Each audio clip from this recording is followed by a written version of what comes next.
puzzling. There's so many other champions that offer wave clear and something else, and at least have range. I mean, as a melee champion, the downside's so much higher if you're Galio, if things go wrong, and he just did nothing that game. His one ultimate instantly interrupted. Yeah, and we do have the draft started already. World Elite swapping over to the blue side. EDG here on the red. Annie Lysandra banned by World Elite, so picking on you a little bit again. And Nidalee, the first ban from EDG. Urgot in there as well. And we'll see if World Elite, do they want to take away, use other champion? From memory, it was Lulu that they could take away here. I mean, the Lulu could be the potential ban. The respect ban, look at this, Spirit. Instantly, you step onto a carry jungle, they have to ban it. You're already forcing their hand against you and opens up other opportunities for your team. Sejuani, though, the last ban. Could have been a first pick, first picked a lot on patch 5.6, and it's actually EDG that banned away the Lulu, smelling a rat. Yeah, I mean, very strong pick, it seems like here. Red side Lulu bans, I think, twice now from EDG in this series, and respecting the champion a lot. They played it to great effect in game 1, and they're going to ban it away here in the 4th as well. Woodley have a few considerations here for first pick, but nothing quite jumping out at me yet. I guess I shouldn't be surprised by the Lulu bans. Even on patch 5.6, Juggermore is still a thing. You can still fit Lulu so flexibly in multiple roles that banning it away and just making the enemy be a bit more accountable or predictable with their picks is never a bad thing. Nunu's in so much priority, and despite putting Clear Love in the dumpster, you'd have to say, in the previous game on Nidalee, he just locks it in for himself. Yeah, I mean, Spirit's a great Nunu player. I think it's him, Clear Love, and Dandy that really excel in that champion. Sorry, Loveland, you didn't get a mention this time. And EDG going to see what they want to go through. Korra, of course, going to flick through some unconventional champions, as he is wont to do. But EDG have to carefully consider. I don't think they expected to come into here and lose a game to World Elite, but have to refocus themselves now for this 4th game. And, of course, that means that Korra has to go back onto Maokai duty. No more fun for you, Korra. He's had match histories with only Maokai in previous weeks, so it should be no surprise that he defaults back to that champion. And there's, of course, Clear Love. He's got the Gragas this time. Back on Gragas. Loves it in the first game when he played it. Very strong jungler right now on 5.6. A tad surprised to see Nunu picked above it, but I think Nunu works so well for Spirit and how he likes to bring his team back up. If he's not going to be on a carry, I think he needs to go overly supportive, and Nunu certainly suits that role. I really like Gragas from EDG just because they have such excellent target prioritization. They're just throwing in that cask, separating the threats of an enemy team. You know that EDG is going to be so on point, picking a target out of the madness that is the explosive cask in the middle of an enemy team, that they're going to profit from the reposition. That's so flexible and so unique to Gragas' kit. You can see World Elite making some considerations. Jinx swapped over at the last second there for Xie, and this setup is incredible for World Elite. They're expecting Mystic to carry again, but taking Jinx away from Deft and giving Morgana and Nunu to support it. Mystic, he's got a big weight in his shoulders now. And it looks like there's no option for a Hecarim to deal with this hyper carry in this situation, unless we see a Maokai in the support role, which has, of course, been seen so far in the LPL, but the dive suddenly looks quite difficult against Mystic on this Jinx. You'd have to think, with the Black Shield already being confirmed, you need multiple sources of magic damage to ensure that there's multiple ways to get rid of that Black Shield and this explode the Jinx or push him away from his team. Although, you could take the opposite approach and fight firepower with firepower. Very opposite there. EDG going to match scaling and late game supports here as well. Nami Cog versus Morgana. Jinx is our likely potential 2v2. Def doesn't play Cog that often, but his Cog games this split have been wonderful. And Cog Nami, that's the strongest of the Cogmore lanes. We're considering the Janna available but likely to fall through this pick and ban. Just because, again, it has such a strong laning phase. You have that heal.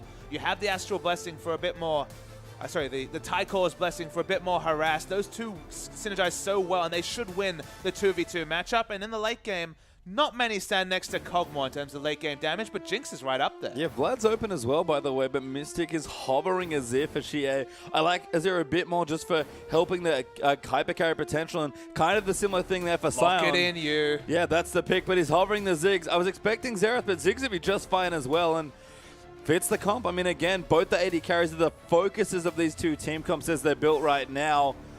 And Mako going to go through some of U's classic champions. I imagine it's going to be one of Ziggs, Xerath, or Orianna, but we'll see if he has another curveball. I mean, I'd like to see the Ziggs, to be honest. Like, he's obviously very practiced. The team has run Ziggs plenty of times. They've got a Cogmore, so they're already looking to scale up for the late game. Orianna will be fine, but there is a little bit of possible negative synergy between the explosive cask and the ball carrier Maokai going into the backline, but they're going to go with the Orianna. Yeah, want something maybe a bit more control, perhaps just more utility for Deft as well. Not necessarily not trusting you with the Ziggs, but just being like, we're all in on protecting Deft, because honestly, World Elite, very similar looking comp for them. And it's the sort of comp LGD have been running, just throwing multiple shields onto a Cogmore, adding some lifesteal, maybe even picking up the Zeke's Herald on Mako, and just ensuring that Cogmore can fight in the front line and do massive damage. So EDG definitely fighting firepower with firepower. They realized that because they had already opted into the Maokai, diving onto the Jinx didn't really look like a realistic option, so they just had to fight with another hyper carry of their own. Yeah, and World Elite's comp is absolutely fantastic. We'll go through the matchups here. Sion versus Maokai, trademark top laners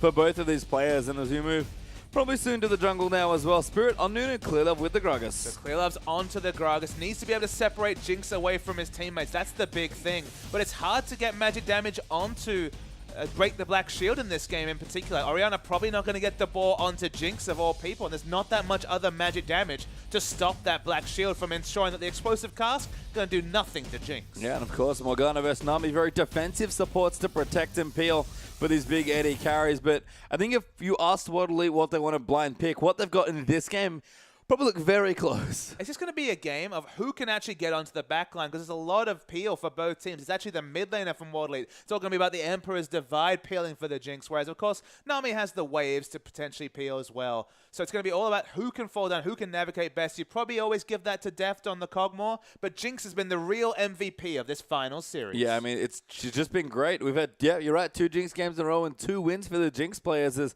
World Elite and EDG have split the last 2, but we'll see which Jinx is better now. We're going to get straight into Game 4.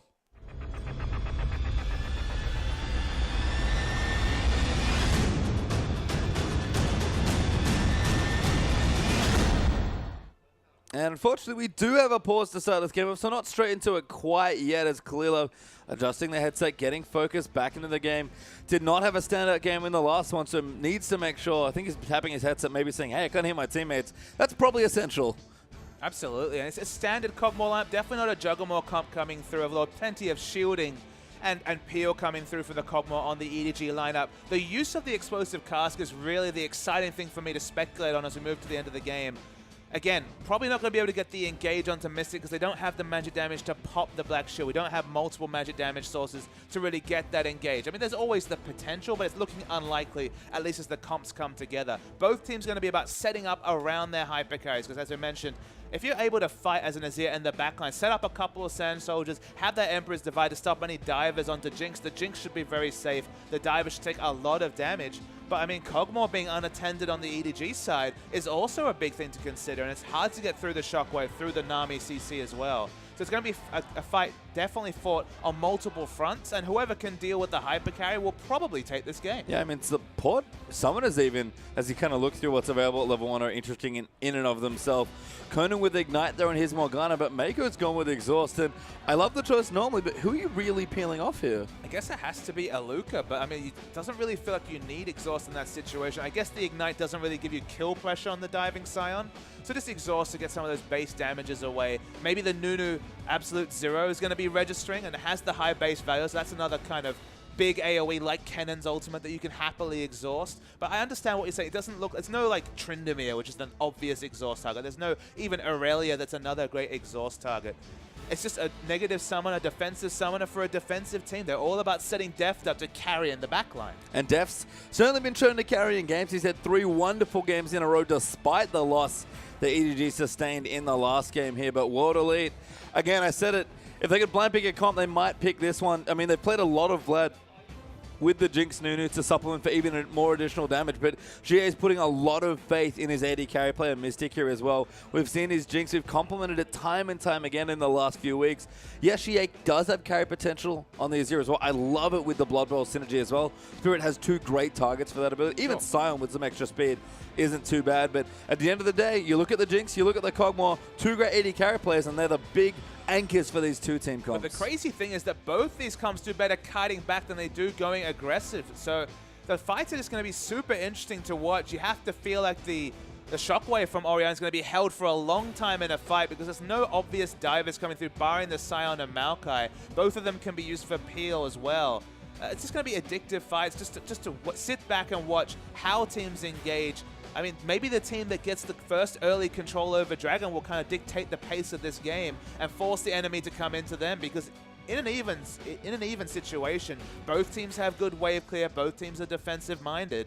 This could be a very passive game, or maybe we'll just see some surprising aggression that belittles the comps that have been selected. Yeah, any sort of lead here. This is kind of the thing with late game comps in general. When everyone's trying to pick and outscale each other, you get to this neutral point where it's like, okay, well, we're both going to get strong in the late game, so let's farm up. When teams can actually get a foothold into a game, all of a sudden, any mid-game power that you haven't picked for because you're trying to outscale your opponent, suddenly you're behind in a game and like, well, I don't really have any good tools to catch up. And the crazy thing is, you look at the lane matchups, for the first game out of 4, there's no obvious incentive for either of these teams to swap finally. No smite teleport taken by Koro, so standard lanes probably going to rain out. Of course, Sion versus Maokai, we're going to see split farm in the mid lane between Azir and Orianna. It's not quite Azir Xerath, but still going to be a big farm fest in the mid lane. You'd probably give the advantage to Kognami in the laning phase, so maybe you'd want to navigate away from the Kognami lanes, but it's not a huge advantage for EDG. So standard lanes wouldn't be a surprise. I mean, I think that slightly favors EDG, not necessarily on matchup, but maybe just skill that we've seen. Mystic and Conan, despite being a fairly new bottom lane.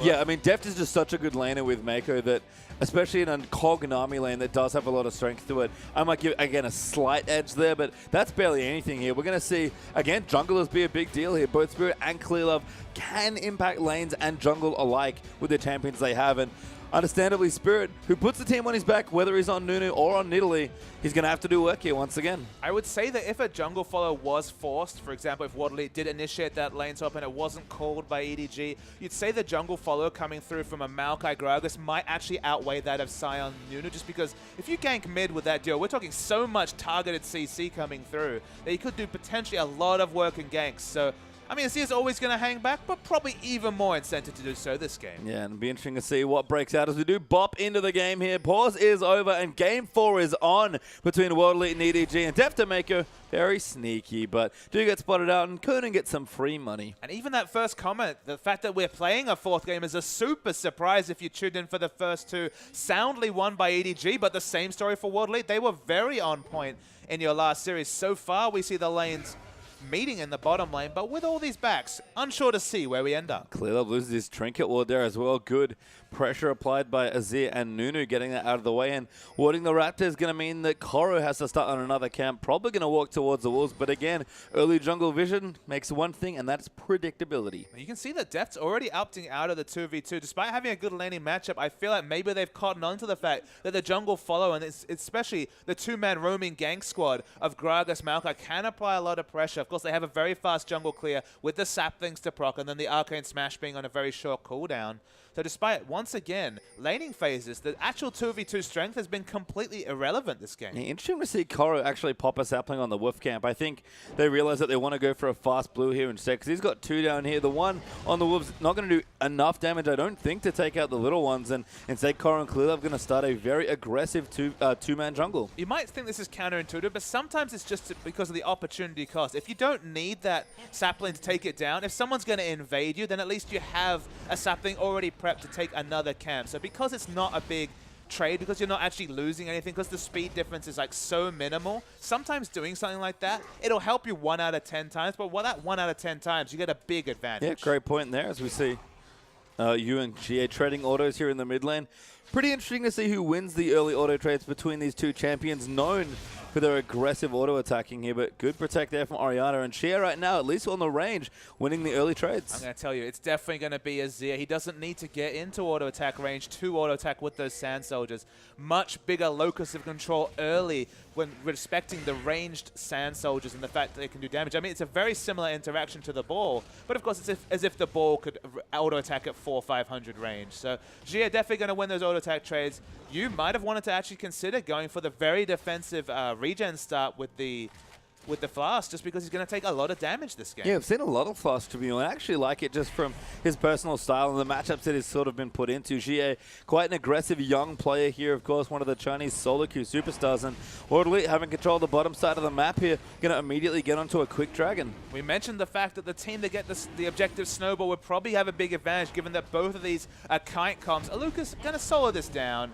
And it's not energy pacemaker here, folks, but still we see a Scion dying to Dragon for the first one. Yeah, nice early one here as well. Luca has died for a second time, unfortunately, this game, to neutrals both times as well, so rip the Scion KDA. But the fantasy points are not working for Scion. No, but gets a good early Dragon there for his team. I think structures are the big one for me. There's good wave clear and good siege on both teams, but we have a dive brewing here. Teleport down as well. Koro going to try and get away, but gets ignited. Does flash away, but can he by any more time? Will get knocked up, and Morgana of all champions gets first blood. Very strange to see Koro in that position. Saw that the Dragon had gone down. Only had one defensive ward for himself. No one else on that side of the jungle. Gragas backing opened up a perfect time for a turret dive. Okay, they have to use a summoner for it, but the freeze was on top anyway, so they lose very little, and they get the first blood. Yeah, the one nice thing is that Koro did save his teleport after helping clear up with his early jungle, so doesn't have to walk back and port there immediately, but a little awkward to give first blood away, and if they can keep rediving here, especially if Nunu gets that side stun and gets so tanky so quickly,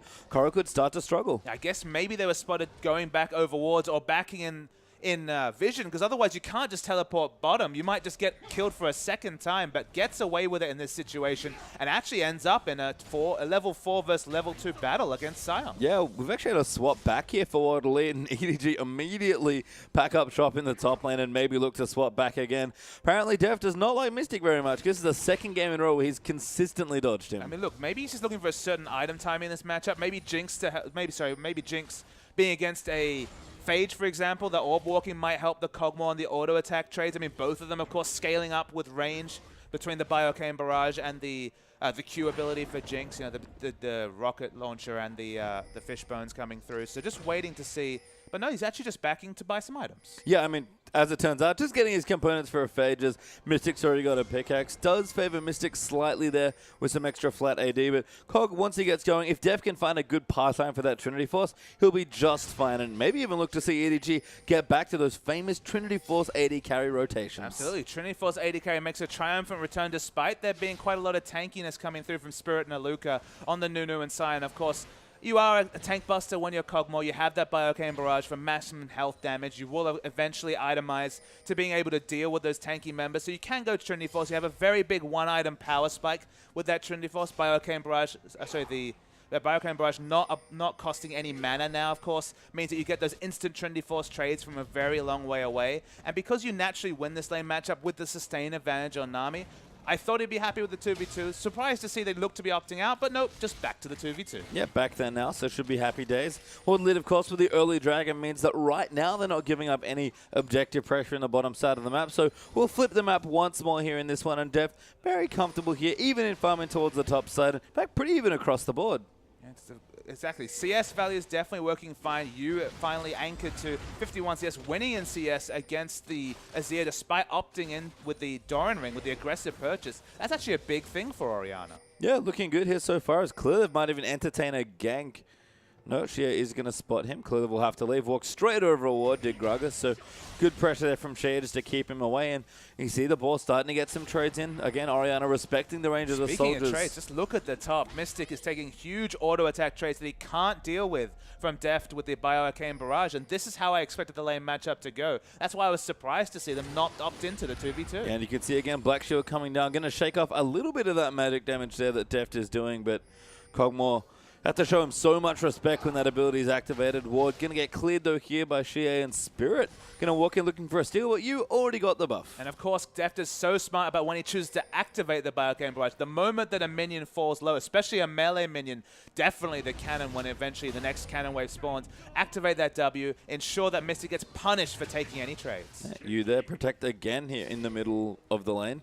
Trying to shake off some of the damage from Shea, and again, really respecting the range here of Azir, waiting those soldiers out, going to move the ball back in, now get wave clear down with the dissonance. Yu's playing very comfortable, but that's all he has to do in the matchup. And when you get more levels and you get closer and closer to instant wave clear with enough points in your dissonance and command attack, you can afford to sit back. You can afford to always orb walk back after every spell rotation, and you're not getting punished in CS. It was in the early levels that I expected Azir to get a big advantage. Wasn't able to do that, and now Orianna, she can definitely run away with this lane. Yeah, even started to push as Deft, continuing to pressure the top side. Mystic real low, and unfortunately the news here is Clearlove looking for a steal, going to throw the barrel in. Did he get it?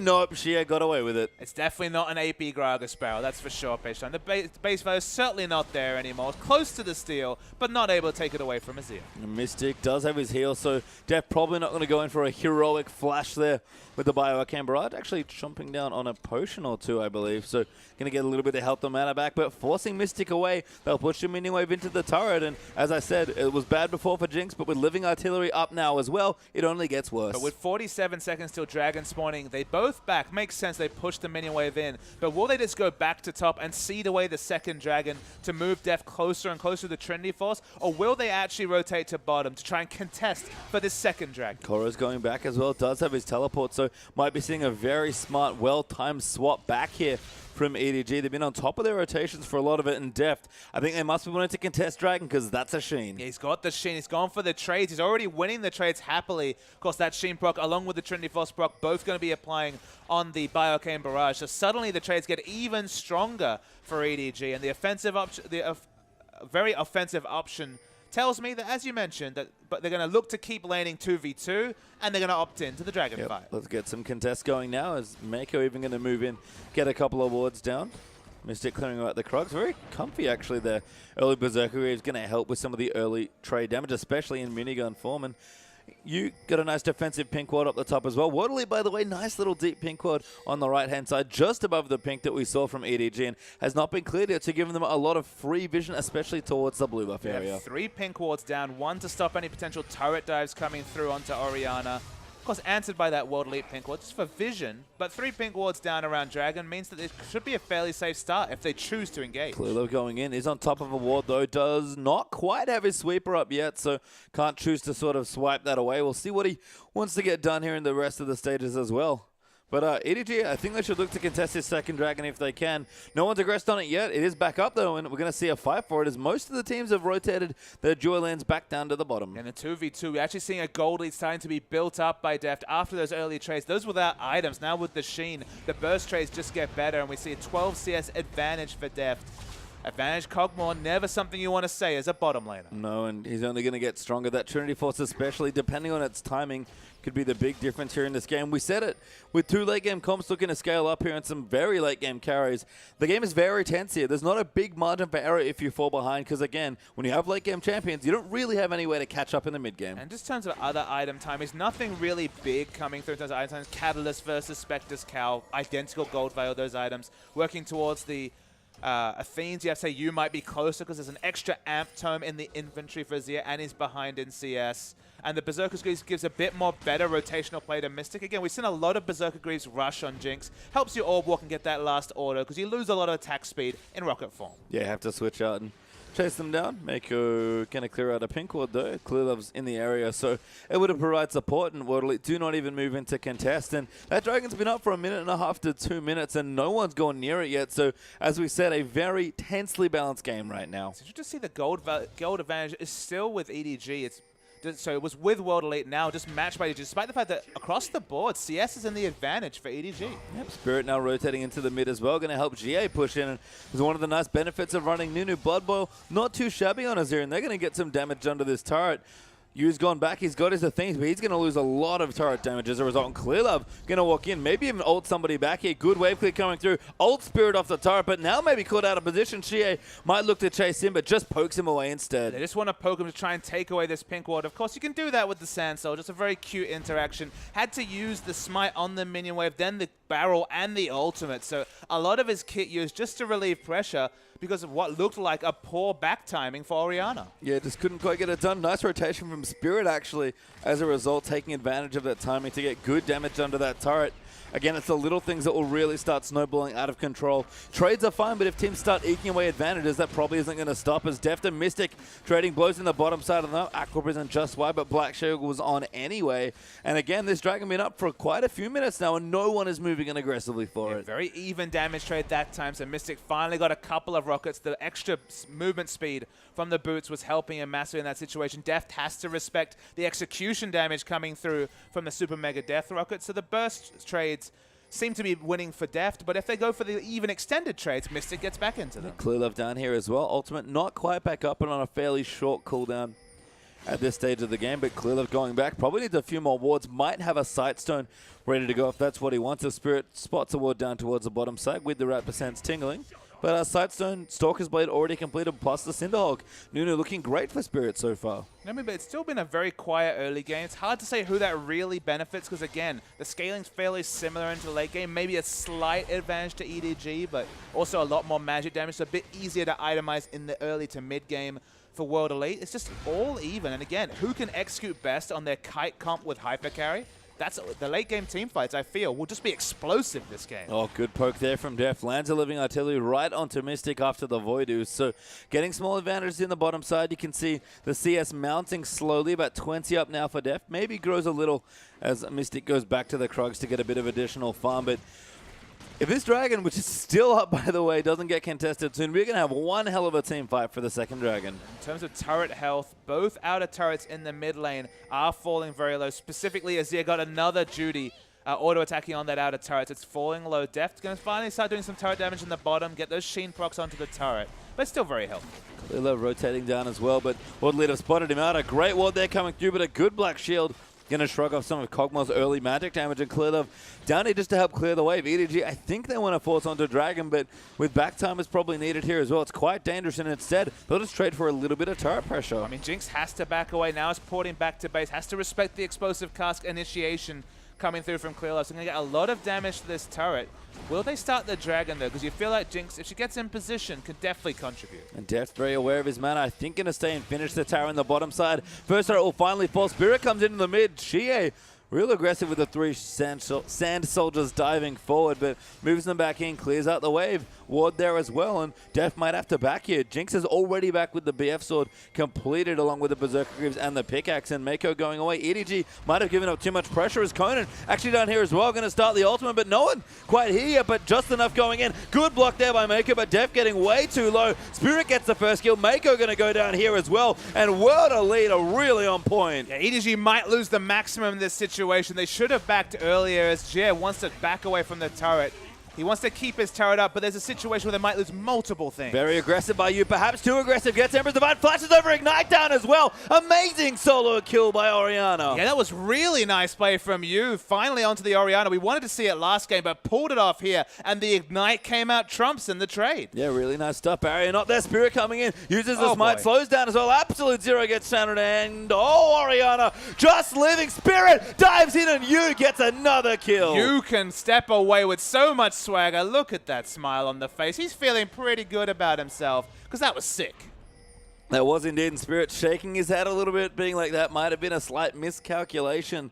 Not enough damage there on the ulti, and again, that Dragon's still alive, so EDG, after use heroic plays, are actually going to get a Dragon. Yeah, crazy. That was just overly aggressive from World Elite. So let's just kind of work out what happened there. EDG overstayed, so they should have paid for it with a double kill and the Dragon, and they would have even been very close. They could have rotated 4 members to the outer turret and mid, and basically got everything, but the overly aggressive die gives them back the Dragon advantage, and World Elite, they lose out on the advantage they created themselves. Wait for this solo kill, though. So Jia had already used the Shockwave at this point. So you had already used the Shockwave at this point, so Jia was feeling bloody. Didn't think the burst damage was there, but didn't calculate in the Ignite. The barrier was used at some point during that trade, maybe earlier when the Shockwave went out. And solo kill from you, and follow that up with a double. Oh, going again, actually, distance landing in. Tower does go down. Shia uses his ulti defensively, but Orianna gonna chase in. The distance popped again. Spirit, though, finally in the area just in time, and you can't quite finish him off again. But the scary thing about donating extra kills to an Orianna is that spills over into other lanes. In the team fight, suddenly that shield is that much bigger for the Kog'Maw. Suddenly it's that much harder to kill him. I mean, it's not just a mid lane focus thing, just because, again, Orianna has offensive and defensive scaling with AP, and it's already snowballed. Yeah, the need to see Large Rod nice as well. Any of the 3 choices will be just fine here for you. I'm guessing a Rabadon's Death Cap, if you had to ask me, but we'll see what he wants to go with. And again, pressuring in. Orianna quite good in sieges as well. They're placing the ball aggressively. Mako actually going to tank up some of the turret, and Def walks in. Trinity Force rotation. They'll get the last hit eventually. Waiting for that last auto attack. I believe a Sheen auto attack with Kog'Maw, even without the minion wave, would have been enough damage. But they back away. They know they'll get it eventually. And the shield, it was bigger because of the Neos Large Rod. It's already paying off. Yeah, just playing it safe there. Deft does clear out the turret, but the Trinity Force has been completed. So EDG getting more aggressive, and again, starting to to pick things up. 1,000 gold ahead. Not a massive lead by any stretch, but that little misstep there by Xie might cost World League quite a lot in this game. So just talking about the Needless Large Rod items for Orianna, we've actually seen Godvi go for the Luden's Echo, and you move the ball around so much and naturally move around that you can get quite a lot of procs on that ability. But with a Kog'Maw, especially with a hyper carry, just go for the highest AP values to ensure that you have both offensive and defensive capabilities. I feel like the death cap earlier just makes the most sense. Yeah, not too afraid of any divers as well to, I think, warrant Azonia's. So I like to pick up here. I imagine that's what Yu's going for. Sorkshu's done there as well, so even more flat damage coming through increases some of that wave clear potential as well. Stinger done now for Xie as he moves in, possibly for Azonia's actually, with the amplifying tone, but things looking good for Azir. I like this build a lot. Very mid-game focus and transitions you nicely towards the later stages. But as we said, 2-0 on the Orianna. That's been the biggest impact in this game, surprisingly. Luca's already been able to itemize basically exclusively magic resist coming through with a Banshee Veil already. You feel like if old train driver Aluka gets that ultimate on point, gets into the backline on deft, he can unsettle a lot of what EDG's trying to do. Sun turret in the mid falls down, but Mako going to pop his ultimate. Clearlove looking for a wave. He wants to line up Mystic. Going to go in around the side for it, but they flash away. Aluka down here as well. Ult on to Clearlove, but you going to protect him. He will go down as Xie gets a kill on Mystic. Kiting away wonderfully, but Nunu does go down there. Xie ulting in there as well, but gets exhausted by the Nami. Death flashes forward aggressively. Aqua Bubble going in, but the Black Shield, beautiful. Shockwave only onto Aluka, but Koro's so tanky. You goes down to Mystic though. Now Conan going to move back in, and Aluka also very tanky. Forces Deft to kite away, and Koro has to keep running. Deft is so low. Mako gets sniped, and that's horrible news. Deft going to go down again. Koro goes in. He wants to kill. He's going to go throw into Mystic. Does get it there. The kill actually from Kog'Maw with the passive gets in, and Conan the only one left along with Koro. Koro going to try and chase in and finish the kill. Sapling not quite there for the slow, but it's running down. Can he get Conan? Yes, he can. The last Sapling gets the last laugh. They pick up the win, but it's oh so close. You could see that fight. Multiple AD carries kiting back. Slight advantage to Maokai was the big factor in that situation. He lived longer. He had more armor to deal with the physical damage coming through from Jinx. It was a long, drawn-out fight, though, a preview of the ones to come in the future. So, I mean, the one thing you can say about this fight is that you held onto the Shockwave for such a long time, arguably too long. So there's multiple times where he could have got multiple members. Didn't need to use it yet, that's fine. But watch for the ball onto Mystic, onto Maokai. Could have got a double ultimate, wanted to get a triple, but the result is just a solo ult onto Aluka, crucially. So it's a misfire on the Shockwave, punished by Mystic, who gets excited and can kite out Koro. There's multiple thoughts, but Deft is very, very low at this situation, and Mystic still has his flash available, I believe, at this point. But regardless, snipes away. No, he had his flash down. Get excited, though. That's all the mobility he needed. But the re-engage on top of the passive, the Acathian surprise. And Koro eventually picks up the kill. So easily they win it marginally, but you have to feel, again, it's all execution heavy. Both comps about kiting back. And that's a preview for the future, because right now it's all even. Now a slow-mo, there is a Sapling. Does seal the fate there of poor Conan. But Spirit now actually, on top of the board. Never mind, the mini wave comes in to meet them, and he realizes that the jig is up.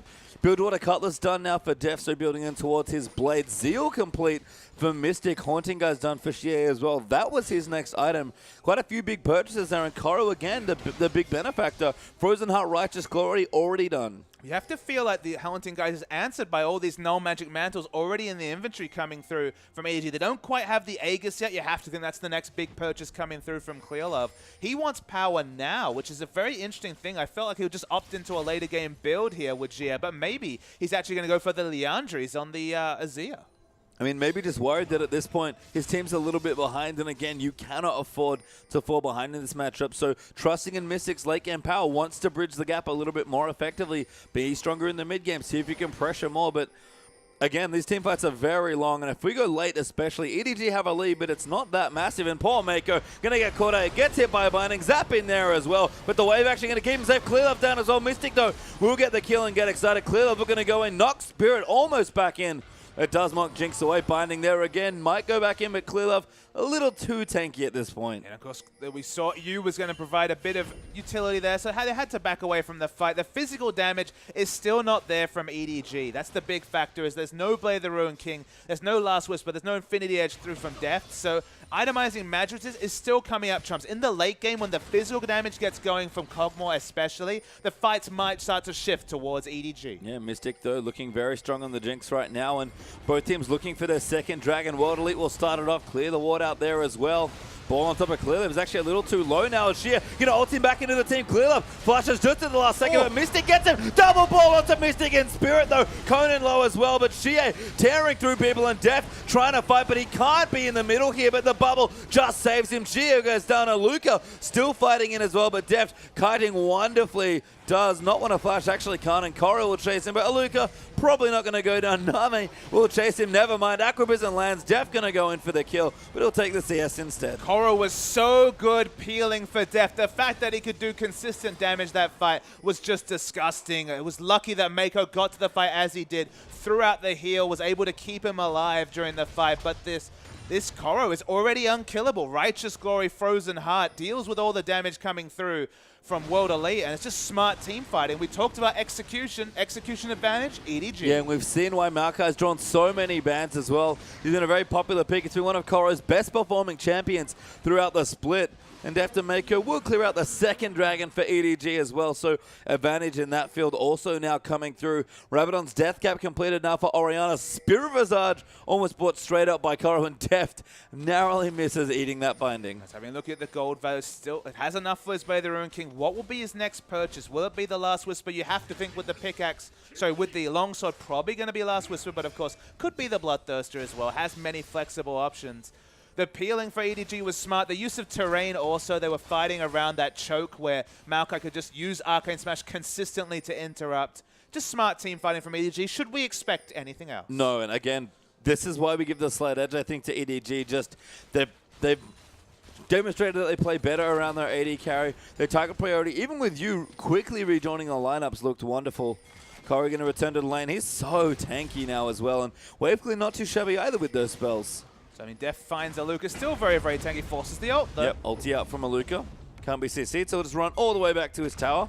And you can see Aluka using the ult nicely, curving slightly around the path as well, but Def going to clear out some more farming, getting stronger on the Kog'Maw, and that's bad news for World Elite fans. And this EDG lineup, you know, back with you in the lineup, swapping out Deft for Name, but as I speak, that Baron's falling fast. Yep, the signature EDG quick Baron here at 25 minutes, and people caught out of position. Aluka's coming back in, but Shie's actually found in as well. Tidal Wave goes down, Clearlove does smite it away, and advantage EDG. The Righteous Glory even popped in. Spirit getting low as Deft is going super aggressive. Coro diving into the backline. Yu gets the kill onto Spirit. Aluka eats a bubble. Shie fighting over the wall, but can't do enough. Deft getting that kill. Coro still peeling everyone away, and EDG are starting to run away with this game. But Patriots have the only reason they could get that engage was a flash balk coming through from the Kog'Maw of all people. The initiation play from Deft is what got them the modal picks, trusting the fact that Coro was going to get the consistent CC once he got into the middle of the fight. Deft going for initiation on Kog'Maw, just crazy. Oh, Shea trying to go in. Bit of a big play, though, as Deft has enough damage to get the kill. Wanted Clearlove, but don't be deceived. The Gragas is unbelievably tanky with Drunken Rage active. What was such an even game is starting to suddenly look really good for EDG. With the Baron buff, these turrets fall real fast. And this team, as I said, so good at those sneaky Barons. Able to sneak one in, win the team fight after, and it's little edges they need, but jumping ahead to 6,000 gold now. Tower will melt. EDG have broken the base, and this is exactly what EDG's base looked like in the last game. I mean, at this point, Spirit can't even just get snowballs onto Def. Finally gets one, though. Gets ulted there by Sion. That's bad news. Def goes down to Aluka. Coro peeling away. We should be able to run from Conan. Decent AoE there from Def, but stayed to get the inhibitor. Probably worth it, but they'll be down with their 80 carry for 30 more seconds. Well, definitely too little too late for World. Getting one kill and trade for, what was it, Baron, multiple turrets, the inhibitor. EDG go from nothing to a 5,000 gold lead. Get the picks they need. Jia, one of the ones to fall, so of course they lacked wave clear or disengage from turrets. And EDG, again, the smart Baron, Mystic out of position in the bottom lane, was punished so swiftly. Yeah, and the Last Whisper picked up now by Deft. We've got more items creeping through. Coro probably has something big in the works. Even Clearlove looking nice and tanky with the Aegis ready to go. I mean, we still have some items to come through from Maokai. There's the Chain Vest. Wonder what Yu's going to get as well. He's actually busy farming right now. Mystic, you can see why he was down in the bottom, wanted to get the turret and does take it away, but there might have been an advantage they just could not afford to give away. It was just a poor rotation coming through from Mystic. Didn't respect the Baron damage coming through, especially with the Blade of the Ruined King being completed by Kog'Maw. And it's also item timings that World Elite went for, like, for example, the Haunting guys are now being super punished by EDG because they go back, finish big items like the Void Staff, like the Locket coming through. Suddenly, the Haunting guys is just a 1485 gold purchase that's holding back GS build. Yeah, and that snowball's starting to come through now. Aluka getting tankier. Double Locket actually there on World Elite side, so decent options there as far as fights go, but starting to creep vision down, looking to siege some more turrets here as well. Corrin, you position nice and aggressively. Good pink ward from Mako. Going to be cleared away, but that does give away the position. But still, we talked about it. Both teams good in sieges. Both teams good, almost as good as each other, honestly, as far as their comp goes. So but with Baron Buff is the ultimate equalizer in that conversation, Page Time. So they're easily going to take down another outer turret. Still waiting for the wave clear mid. Maokai's looking to push that advantage up. Not sure what Sion is doing. Slowly pushing this outer turret top, I have to say. With no teleport as well. Not a good look for Aluka. As World Elite will go try and clear away. They've got good wave clear with Jinx and Azir coming in, but they have to keep on it here. And EDG, again, they didn't need much of an advantage here in this game to try and take it through, but the advantage they've gotten right now might just be enough for them to finish out the last game. I mean, just out-rotating. First out-rotating for Baron, then out-rotating in terms of the mid lane, and now Aluka overstaying in top without the teleport, not even getting the turret in all of this. And even if he did an outer turret for pressure onto an inner turret and bottom, it's definitely not a worth trade for World Elite. So despite really holding up, especially in Game 3, unfortunately the first V8, it feels a bit more like that in this game. It does, and actually Koro maybe going to charge in here as well. We've got a bit of wave clear from the Sion coming through. Righteous Glory was popped there by Maokai. Sun Turret's going to buy more time as well. The Baron buff, I believe, is now worn off from EDG, so don't have that option, but 2 Dragons up to 1 with the third coming in 30 seconds. Yeah, the movement speed is very important for both Kog'Maw and Orianna. Orianna, just for a bit of defensive positioning, of course, her biggest threat is Aluka getting on top of her in a CC chain, taking her down, not letting her be the team fight general in the back of the fight. And Deft, at this point, is going to be fighting on multiple fronts, probably kiting back, then going aggressive at the end of the fight. So movement speed, it's always a relevant statistic. Hell, Maokai helps him get in the range for his W. Yeah, and that experience for Deft, I actually just saw him there. Level 15 right now. Kog'Maw does benefit from his levels because there's even passive attack speed on his Q is not too bad. So level 18, not a bad hallmark, but EDG going to get this Dragon now as well. That's the third. That will make all the movement and rotations that much easier. And World Elite starting to lose control of this game. I mean, just the level 16 living artillery, even on AD Kog'Maw, the amount of range you have, and it's all about the vision. That's the kind of deceptive thing about Kog'Maw, is that he's kind of pigeonholed as a no-escape late-game carry. Suddenly, the Trinity Force build makes his one-item power spike really respectable. So again, he starts being picked. And then people cotton on to the fact that having the consistent reveal from the ultimate, just, you know, forcing poor positioning, or at least predictable positioning from either tanks or the backliners, is oh so useful as well. So the utility in his kit to complement the damage just makes Kog'Maw one of the highest priority carries in the game. And you can see why Deft's a wonderful Kog'Maw player. We were, at the start of the season, complimenting him so highly for his Corki play. Pops a Banshee's Veil there as well, starts the DPS down to Luca. And might force out another ulti, it does, but the chunk damage already, just from a couple of autos, is pretty significant. I mean, worth knowing that the cooldown on that ultimate is very, very low from Aluka, and he has a reliable way to get away if he's preyed upon. But again, the slowest of pushes up top doesn't get them anything. That's actually going to force Corridor. Does get cancelled by Xie. Now has to run away from Mystic. Is going to flash over the wall and can't quite follow him yet. EDG are coming in as well. No, the binding cuts him off at the front there as well. Now Corey going to try and buy more time. The ulti's down as well, but he's going to get a little too low. One more rocket they need, and Spirit takes the kill. Very weird teleport from Aluka, though. They were definitely going to get the kill. Now Deft's face tanking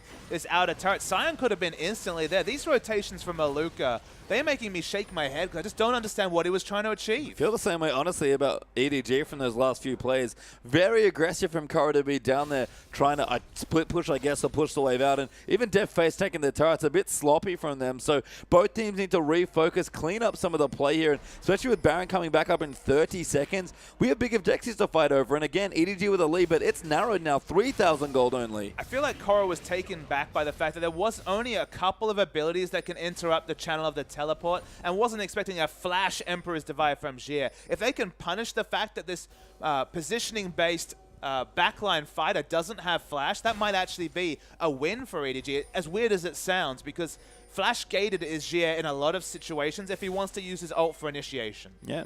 We can see now EDG going to move in for some vision around the Baron now as well, walking over a couple of wards, but they'll start it up in almost full vision actually. And Jinx is not there. Yeah, they're going to force on a fight. Mystic again, slightly out of position for this fight. Koro going to zone them away. Aluka going to dive straight in. They're not going to finish it this time. They will re-engage. Clearlove onto Spirit, going to try and cancel it. They're actually still in the Baron pit, taking too much damage. Aluka diving in as well. Now Mystic's joined in and Mako kiting away. They need to get Aluka, but an ulti there lands on the Shie. Def flashes out of the pit on top of Aluka, but Yu goes down to the Baron damage. Shie tries to get away, and Cobalt somehow gotten a double kill, but Def now getting aggressed on Mystic, gets a triple kill, maybe make it a quadra, as Koro's going to move in as well, but Koro again, the last man standing, does get Mystic. He's got a blue buff will this chase time. down Conan again. No, gets bound there. So the supports will survive here, but another weird fight. And it ends in a bloodbath, 4 for 3. It was a super sloppy team fight coming through from EDG. Yu actually took over 60% of his health just from the Baron aggro. Then Deft, it switched to Deft of all people. They couldn't get out of the fight. That's why Deft had to flash aggressively. It wasn't an initiation flash, which actually looked great the last time he used it 5 minutes ago. It was just get the hell away from Baron aggro fight. And again, the magic resist shred was consistently coming out, ensuring that Jia was doing even more damage. Even Spirit's Absolute Zero ripped through the team. EDG's positioning twice in a row, quite poor. Yeah, and the gold lead very slim now. Only 1,000 up for EDG. Despite the 3 dragons and the 6 turrets to 3 that they're up here, World Elite all of a sudden have a way back into this game. Again, we talk about the scaling. Both AD carries looking big. Both mid lane is looking big. Top lane tanks massively tanky there as well. It's certainly going to come right down to execution now, and EDG are going to siege once again for the Baron, but Dragon's back in a minute 55, and Aluka going to dive in there, gets Koro for a mini stun, but Shield there is going to keep the Maokai safe, but they're still going in. They want the damage on the Maokai. Clearlove tries to disengage with the ultimate, and Koro, Righteous Glory pops the ultimate, come down though as well. Spirit, they're still disengaging, but Koro going to get low. Tidal Wave cancels the Absolute Zero, and Koro's still alive. Def though, getting chunked out. The ulti onto Jie, not quite enough. The Aqua Prison almost makes it good, but Jie just gets away, and that's a 1 for 0 now for World Elite. So it's a single pick. Crucially, Koro doesn't have teleport. They want to start the Baron, but no health Jia, no health Spirit. So it's only 1 pick, so it shouldn't be any big advantages coming through to World Elite. They haven't been able to get any of the global gold. In fact, if they got these 3 other turrets to match the 6 turrets on EDG's side, they'd actually be ahead in gold despite the gold reduction on those turrets. It's sloppy fighting coming through from EDG, and you have to say, in some ways, Space Jam, they seem to have shut off after those first 2 games. Yeah, it's been really messy here. I mean, Game 3 was just World Elite sort of getting ahead of them, snowballing, and EDG being, okay, maybe we mispicked, maybe we just had too much of a sloppy early game, but Spirit really took over in Game 3. This game is just sloppy execution of the end game, and I think that's the first time I've ever said that about EDG this entire split. Definitely it's not been a trademark of their 2015 play. Koro needs to be the person leading these fights. He's 2,000 gold ahead of his lane opponent. He's got so many items in this point. He's super, super tanky.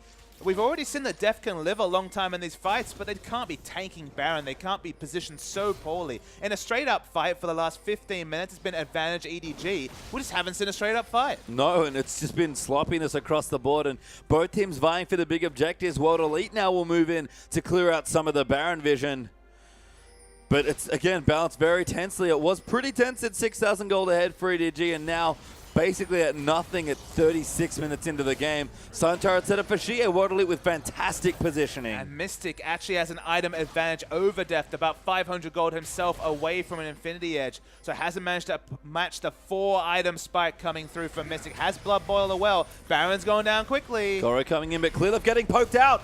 And the Baron now coming through as well, but World Elite going to get it too low. Clearlove will dive into the pit. He actually does not seal it. Spirit will get it there instead. Now Koro diving through as well. The Shockwave coming in, but just appeal for death. They have to keep him alive. Conan getting over. Mystic getting resets. Aluka in the front line soaking so much damage. Will finally die to Orianna. Koro now getting in the back line, but Shie still fighting. Flashes over the wall. Deft is dead actually there as well. And World Elite, they've come out ahead. Mystic going off in the later stages of the team fight. Finishes in style with a triple. Mystic went huge that fight. Deft couldn't respect the damage from Azir. Had to tank it if he wanted to get any damage on the backline, so died incidentally. You died to 1 crit, and World Elite might break the base. Yeah, they're going to get a lot of good damage done. They've left the 2 carries alive. They're both not too shabby when it comes to pushing. Mystic, especially with 4 items, going to shred through the turrets, and they'll keep melting them down. Inhibitor is broken. And the kiting back from World Elite's been so impressive in these fights. Mystic's got so many more autos without punishment compared to EDG. He's going for more damage. He wants to finish this game. Jeez, this is aggressive. Clearlove, though, can't do anything. We'll get one turret. Going to work on the second. Clearlove going to try and buy time here. Corey back in 10 seconds. You up soon as well. Deft is also there, but Aluka, he's teleported back in, and Deft is trying to fight. He gets on the Mystic. Too much damage. But World Elite, they break the Nexus and force Game 5. World Elite are doing crazy things this series. They look so much more cheery. You could see the smile on Spirit off your screen. 2-2 after 2-0 lead in the start of this game for EDG. And the nightmare, I talked about Mystic's nightmare in Game 3, suddenly it's EDG's nightmare, as it's a best of one for all the marbles. That's insane to think that we went into this playoff match. And even having World Elite win a game seemed like a miracle of time, but to go to a deciding game here is just incredible. And Clearlove sinks his head back into his chair. That is not the face of a happy man. I mean, a lot of these performances more reminiscent of 2014 EDG, Pawn not being in the lineup. Yu has played